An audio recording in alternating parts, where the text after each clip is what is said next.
Hello. Hope everyone's having a good weekend. I had these coasters made.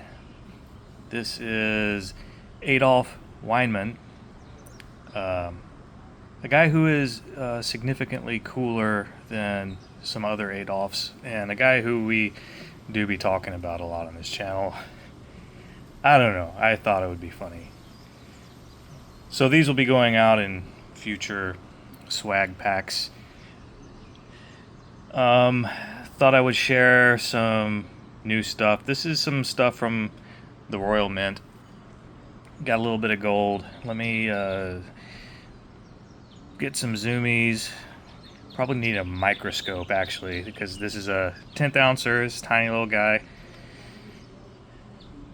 And this is probably the last gold I'll get for a while. I had ordered this quite a while ago. I ordered it directly from the Royal Mint, and they send their stuff over on hot air balloons, so it took a while in shipment, and this was well before gold burst through the $3,200 mark. I don't quite remember offhand what the spot price was when I got this, but I recovered the premium while it was in transit. This is one of the Lion and Eagle.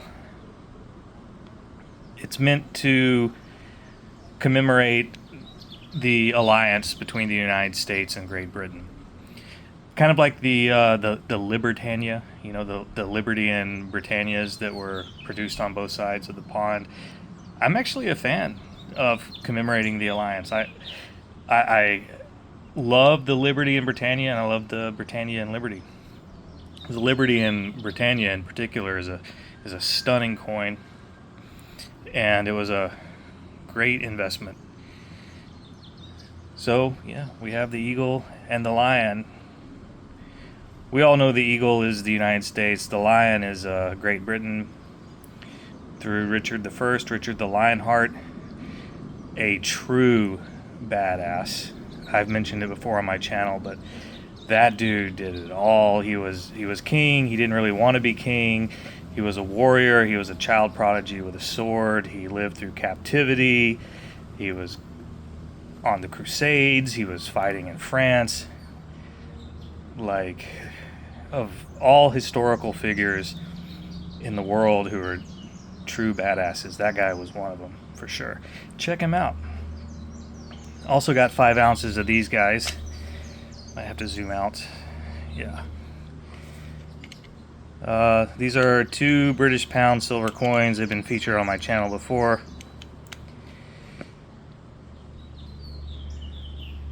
These are sometimes called Valiants. I like to call them Valiants.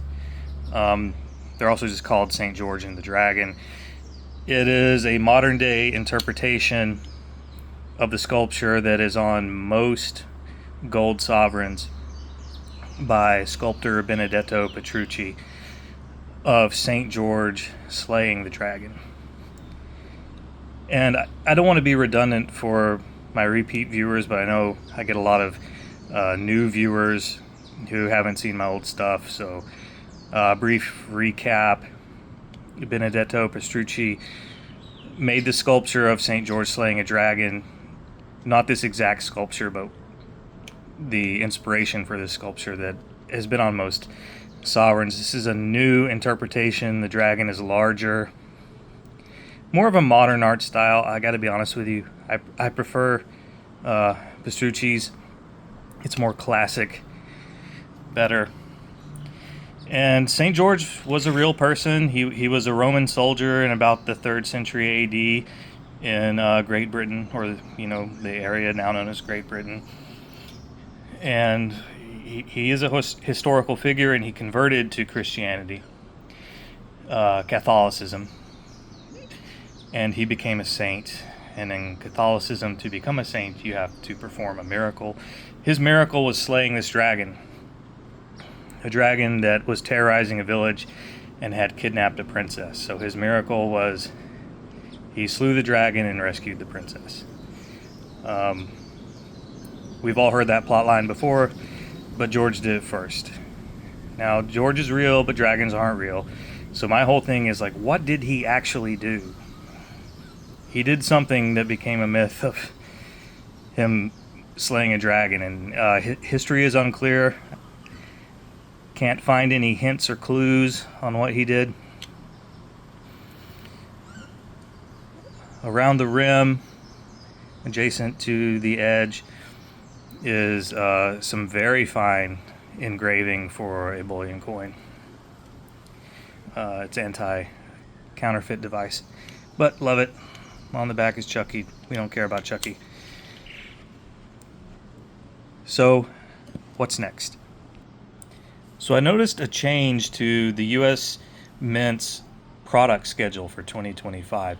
Traditionally, the Palladium Eagles, which I'm a huge fan of, come out in the autumn. I noticed they've been bumped up to summer. So summer will be the release date for these Palladium Eagles, which this year is another reverse proof.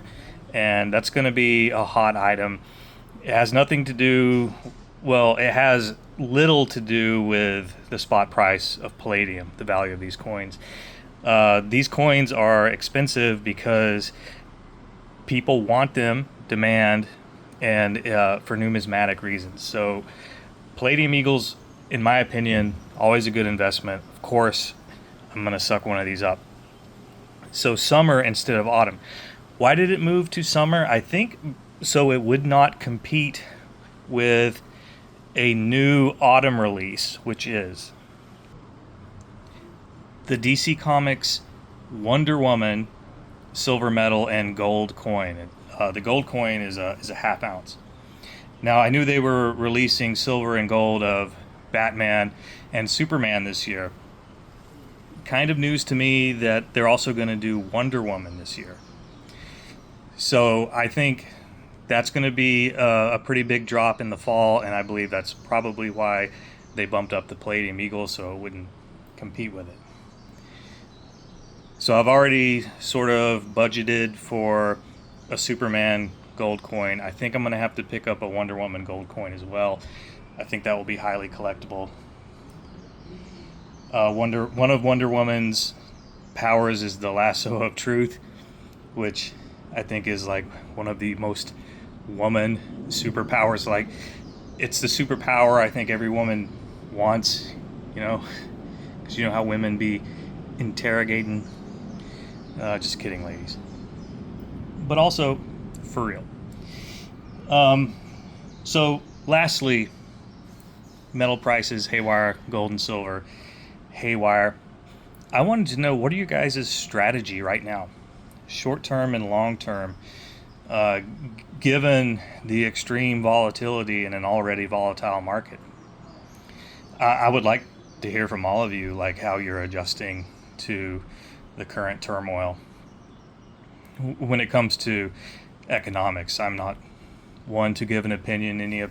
Well, I take that back. Sometimes I give opinions, but any opinions I give are based on incomplete information. I really don't know enough to be putting forth an opinion in the public square. I would rather ask you guys, crowdsource. Anyway, I hope everyone is having a great weekend. Big love and aloha to all of you. Hopefully I'll have some good stuff coming up soon, and cheerio.